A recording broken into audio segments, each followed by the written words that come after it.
Hey, what is up, everybody? It is Dirty and DZAN, ladies and gentlemen, welcome to episode 43 now. Wednesday, May 25th for you, Friday, May 27th.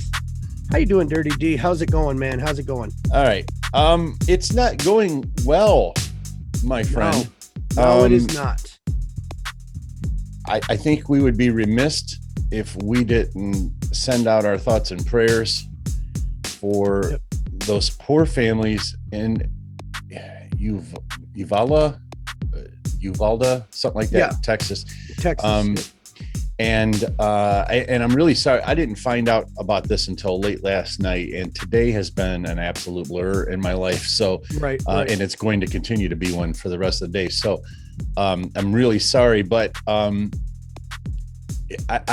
we felt is that it was really important to at least acknowledge that it's so heart-wrenching. These are babies. They're babies. They're babies, man. They're babies, man. I mean, what are we doing here? Listen, we're not going to get into a political thing here because we don't do that here. So let me just say that, I understand the knee-jerk reactions that we get sometimes,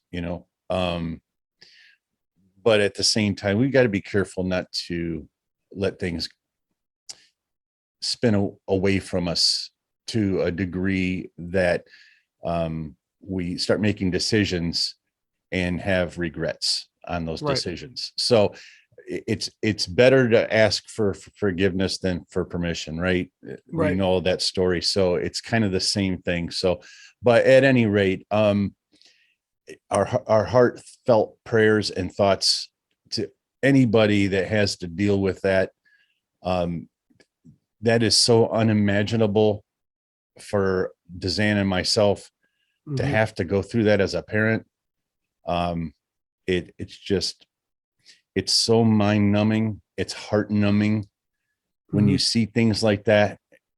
But I refuse to be the guy that is going to allow that to dictate how we view certain things. And let me just leave it at that. Okay. Yep.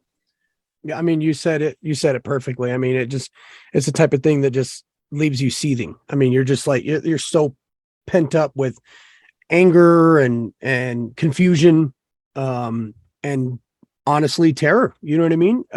To think what if, is one thing, but then to have to wake up one day and live it. I just can't imagine what those people are going through, man. Oh my God. And you know what really tore me apart is last night, I was watching this feed where this reporter was standing outside and he had went inside just prior to doing this reporting. And he said the door was open and all the reporters were walking by. And as they were walking by, they happened to see the room where the parents are stationed, and they had just been delivered this news. And the way he described the way they were looking, the looks on their faces, what was so obvious to everybody, to never have to see that look on somebody's face is a good day. Yeah. I can't imagine. We had to open up the show with that, guys. We had to address that. So, but let's move on here so we can provide a little bit of entertainment to maybe take your mind off of it. So right. So DZAN will open up. I will first like to apologize to everybody out there watching my face in 240p right now. I got my new computer set up. However, I did not have enough time to alter the definition, and also I am mirrored. It may be 480. I mean, it's probably maybe 360. No, it's pretty bad. And I see my mirror is flipped. So these things will be changed. Also, my green screen is still behind me, but we do what we do to bring you guys this level of look at this level of content. I mean, fucking click the like button, ladies and gentlemen. Click the fucking like button. Share this around with all your friends. Let them know the kind of high level of video editing and production quality, man. It's just we spend so many pennies into this shit. It's incredible. All right, guys, in all seriousness, let's open up before we get into the fight card with the robbery of the year. Let's get into the International Fight Week. As you guys know, this is going down July 2nd. Let me pull up the card right now because it has changed from what you guys may have seen on the leak. And if you guys don't know what I'm talking about, school me. Let me tell you, International Fight Week was supposed to have a fight with a few people that aren't on that list, most notably Nate Diaz versus Khamzat Chimaev. Now, this, of course, by the way, guys, this is news to me too. He just broke this to me right before we turned the camera on. So yeah, so fun. I'm gonna try and pull up the picture that had, yes, here it is. So as you guys know, on July 2nd, we have Israel Adesanya versus Jared Cannonier. I'm going crazy. I don't know who to go for, but that's not what we're talking about. We're talking about the fight that was supposed to happen right before them. Khamzat Chimaev versus Nate Diaz. Dana White was on a podcast where they had it in their war room. And of course, behind Dana White was the list of fights that were going to be coming up, not just for the next week and the week after that, but for, of course, International Fight Week, July 2nd. On that list had 5 different fights, and it looks like every single one of those fights is going to be happening, with the exception of Nate Diaz versus Khamzat Chimaev. Why did this come? Why did this happen? What happened? Why did this come out 4 days before the official announcement came out? Because that is the UFC attempting to Nate Diaz. Nate Diaz is like, give me a fight that I want so I can ride out into the sunset. I can win, ride out into the sunset, go make a lot more money boxing or doing whatever the hell else I want. We'll see UFC about that. says, no, here's a new contract for you. Sign it, and we'll give you that easy fight that you're talking about, or the fight that you want. He's saying, nah, I'm not signing that contract. Well, they have to offer him one fight. So they've been offering him the toughest competition because that's the UFC, and that's what the fuck they do. They like to diminish their star power before they leave the UFC. Exactly. I no doubt in my mind that this was 100% a leak from the UFC, and there goes part of my green screen. I wasn't going to say anything. Anyways, it was supposed to be part of it, right? This was a leak from the UFC. It was obvious. This wasn't just something that they had gotten randomly. It was put out by the UFC in an attempt to publicly push Nate to accept this fight. And it didn't work. What did Nate Diaz do in return? He took a piss outside of Dana White's office, took a photo of it, and then tweeted, "You guys won't cut me because I make so much money," and blah, blah, blah, blah, blah. Right? I mean, a lot of people were like, yo, he's my hero. And then a lot of people were like, disrespecting the sport, motherfucker. How is that disrespecting the sport? But give me your thoughts, Dirty. That's really what I want to know. Let me listen. This is typical Nate, right? Mm-hmm. But it's also typical Dana. Let's scrape everything off of them we can before they leave. And like you said, remove all of their star power before they leave so that they can no longer go on and make money. Those kind of draws, right? I got to say, though, I don't know that Nate Diaz was going to draw that much in boxing anyway. Boxing is a dying sport. I mean, what are we talking about here? I know we hear a lot of figures and things like that, but all of the figures that we hear about Logan Paul and even Floyd, Canelo, these numbers are absolutely ballooned. They're not real numbers. And we've learned that years ago that they've been doing that stuff. The numbers that we get from the UFC, and whatever you want about the UFC, and there's many things to say, the numbers are legit. And the reason we know that is because then they're supported by, years ago, by Fox Sports, and then now by ESPN. Their correlations are always very, very close. So we know that the numbers are somewhat legit that the UFC reports. By comparison to boxing, come on, man. We know because when you go to ESPN Plus, everything that you see up front is the most popular choice, right? That's why boxing is all the way down at the end. Yep. Right? Yep. Hockey is doing way better than boxing. Hockey, the United States. The numbers in hockey are skyrocketing right now. I think a lot has to do with the new coverage now being on ESPN and TNT and TBS and all that. Right. Multiple streams now, right? Yeah. 100%. Yeah. So now it's in more homes inherently because it's on actual television versus having to go to ESPN to watch them all. Right. But boxing is on ESPN Classic. It's on ESPN2. It's on all of those and ESPN Plus. And we know that nobody's watching them because they're burying them at 2 a.m. Yep. So I'm not. It's kind of like YouTube figures, right? When you think about YouTubers, you're like, oh yeah, just be a YouTuber. You make so much money being. It's like that's only 0.1% of people that is on this platform. You're talking about the top of the top with the most subscriptions and all that shit. Not every YouTuber is making that money. Not every. I'm going to pull the veil back, you guys. Making that money. You know? I'm going to pull the veil back on this. And I've shown my numbers before to my patrons. I have made in 4 years being on YouTube, I have 57,000 subscribers, something like that. Right. In 4 years, I have made less than $1,000 on YouTube. In 4 years, I put content out every week on YouTube. Talking hundreds of videos over 4 years. Well over 1,000 videos. Yeah, that's pennies per video, guys. I mean, when you got to think about these kind of what is Dirty and I doing right now? This is all free content and entertaining content for you guys, and it's something for us to kind of therapeutically get out on a week to week. This isn't a money thing, you know.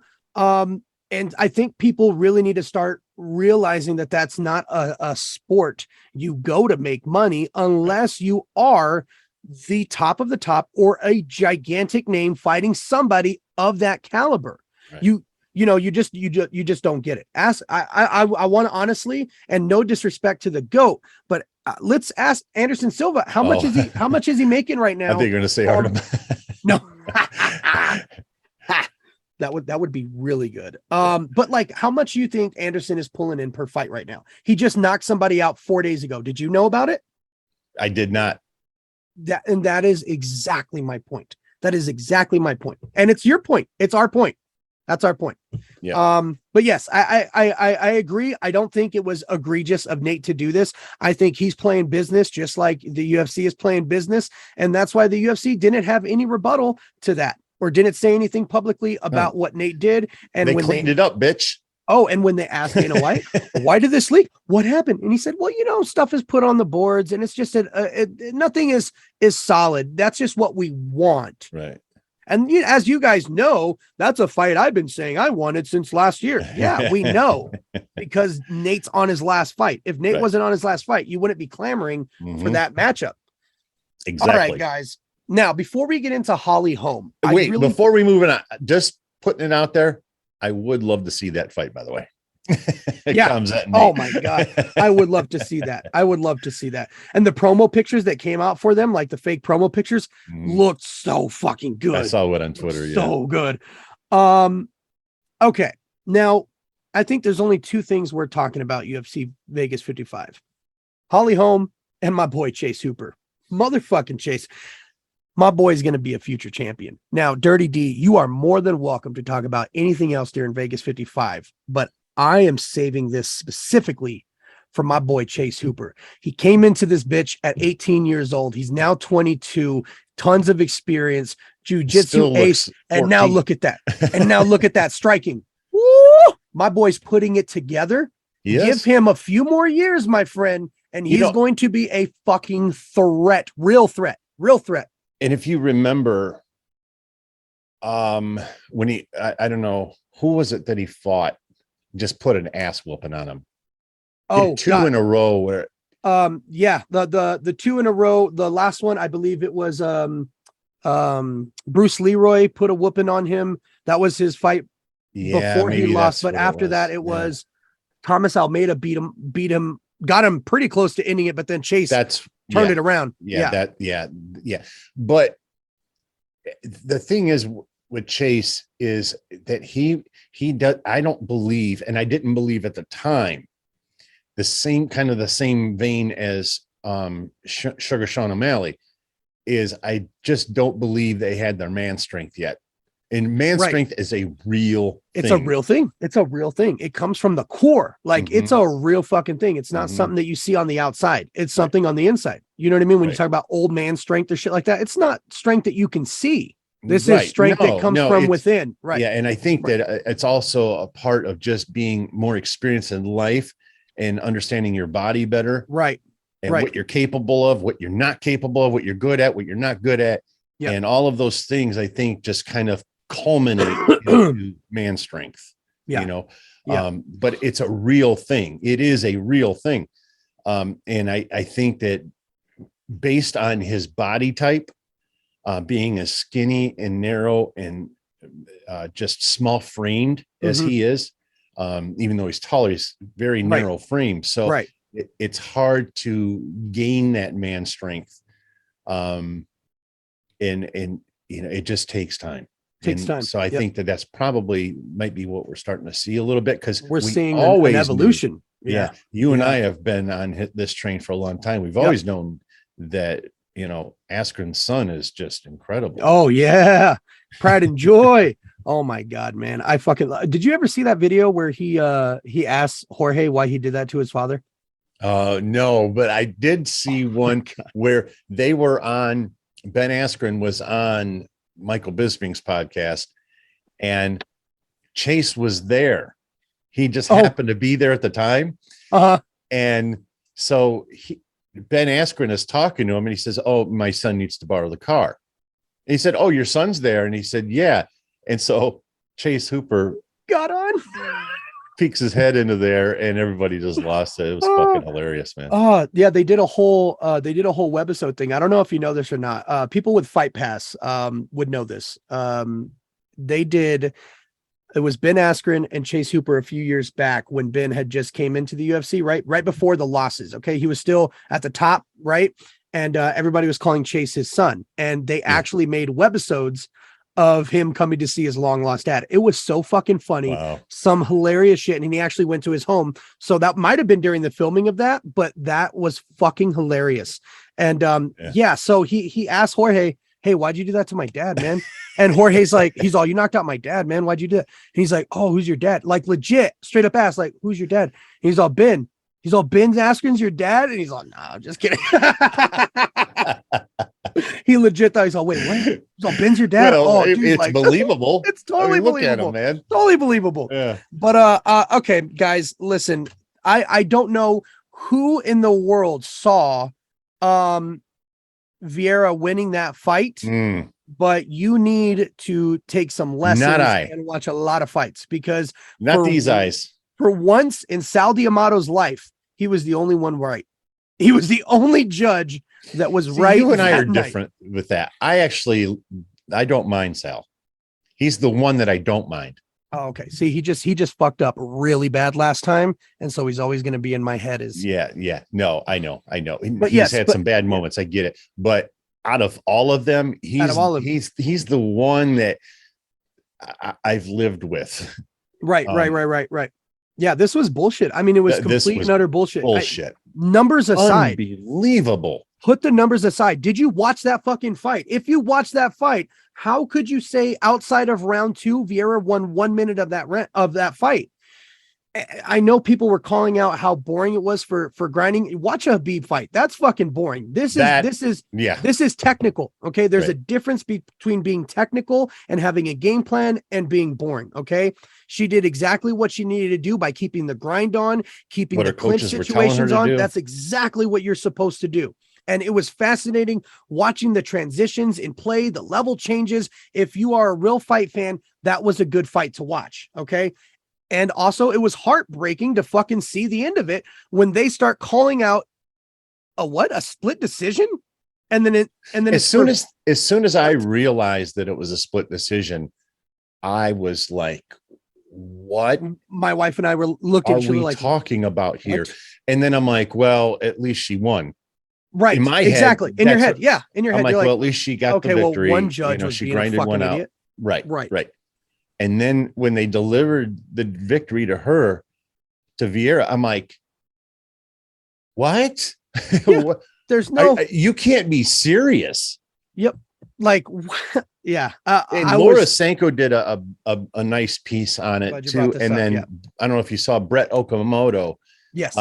He did a nice breakdown where he talked about, I forget which fight it was, but he was talking about a fight where, it was a 10-9 round. It was a fight from a long time ago. He said, we call this a 10-9 round, and this guy ate the canvas. And yet that's a 10-9 round, which I'm okay with. Right. But you can't do these 10-9, 10-8 rounds like they're doing them right now. That's a big problem in itself. But then how many times have we discussed this, DZAN? How many times? And these judges have got to be trained. They've got to be former fighters or something, or former coaches. You have to be in the sport. There's such boxing does not count. No. And there's such a pool of people to draw from that I'm sure would be, if you pay them enough money, would be willing to do it. Yeah. I'm sure that there's not really, I'm sure that they're going to be able to find somebody with at least, blue belt experience in multiple, just give me somebody who has some kind of knowledge, understanding of the business, mixed martial arts. You know what I mean? Not just boxing where they're there. And because those are the ones that are given the 10-8 rounds. Yes. Arbitrarily. Or not properly given the 10-10 rounds. Like when, John McCarthy brought up, that first round, that's a 10-10. There was one shot. There was one shot apiece, and no fighter did anything to say that they won the fight against the other fighter.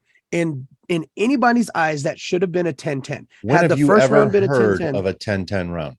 He said that I think he was only once. He saw, I think in my whole career, I've seen one 10-10 round. Why? I've seen many tied rounds. Right. They don't go 10-10. Many of them. Yeah. This is where the problem lies. Nobody understands the rules here. And a little bit of open scoring would help, because had we known by round 3 that it was going Vieira's way, what would the perception be like? You know what I mean? But this is why people have been clamoring for open scoring, because if Holly knows, oh my God, how are they seeing? Yeah, exactly. Yeah, but I know I have got to go out there and lay it out there now. Exactly. I know you have to put a stamp on it now. Now you've got to put a stamp on it. And in Vieira's side, you listen to their team. They're telling her, are you trying to be a tourist? What are you doing? Are you just here to look around? Like every round they're telling her to do more, do more, do more. Had they seen it, what would their advice be to we need open scoring in MMA, and or we need judges who have a vast knowledge in mixed martial arts and not a singular martial art. I know Dirty's got to go here soon, guys. Before we head out, I got to say respectfully, we are not saying anything about music to give K. Dot his time in the shine. I think the whole world right now is taking it in and processing this beautiful He has therapeutic earned album. that space. He has earned it. Let's give him that space, and we're going to give him that space. Continue to enjoy this album. Mhm. And you know, we've got some other stuff coming up here real soon, but yeah, let's let him breathe a little bit. Focusing on Give him his K-Dot. space. Yeah, Big Steppers, man. It's such a good fucking album. Listening to it more and more, you start realizing how much of it N95 just won't stop on my phone. Oh yeah. See, I'm that same way with like Silent Hill. Silent Hill's another, yeah. Push them up like like I love his fucking voice. I mean, he is love when he does I love his fucking vocals. Yeah. I love it. Yeah. Enough of us. And then also and his singing. Oh, yes. A lot more harmonizing, a lot more melody. A lot more melody. You know, he tried it out a lot in Damn, you know what I mean? Lust but he did it a lot more in this one. That's why I keep saying it, man. It's like To Pimp a Butterfly and Damn made a beautiful baby. And this is the result. It's like the storytelling, because you've got the storytelling of To Pimp a Butterfly, you've got the bangers of Damn. And it's so replayable and it's fresh. And you know, Jack Harlow said something that was really great. He went on and they were asking him about the album, and he said, you know, I'm just a couple songs in. I just came in here and I'm just a couple songs in. And it's really nice to get that reminder. And people forget that you need that reminder sometimes, you know, and it's not like anybody had to say he's the guy. We know he's the guy, but it's the fact that you get those beautiful reminders now and then that they are that guy. And here's the reason that they are that guy. And the Heart Part 5 delivered that in spades. Oh man. God. If anything, that was the perfect setup for what this album truly is about. And that's just one gigantic therapy session where you as a rapper are being as relatable as possible to the listener. There's so many songs that you could listen to and be like, yeah, man, I feel that way too. Or I went through that too. You can relate to so much shit. And I personally feel is that it's a broad audience. Yeah. K-Dot is he's so good at being able to have a large pool of listeners. Yep. Because of the music, it's beyond hip hop. It is so eclectic, man. It reaches so many more people. Man, I mean, Pulitzer Prizing winner K-Dot. I mean, there's no other rapper in history to win that. You know what I mean? And it shows to the level of reach that this man has. All that 100%. being said, ladies and gentlemen, keep enjoying that fucking album. Bump it. We'll be talking about more music topics next week. That is all for DZAN. That's all for my guy, Dirty D. Thank you guys so much for watching this short one. Have a wonderful week. Peace.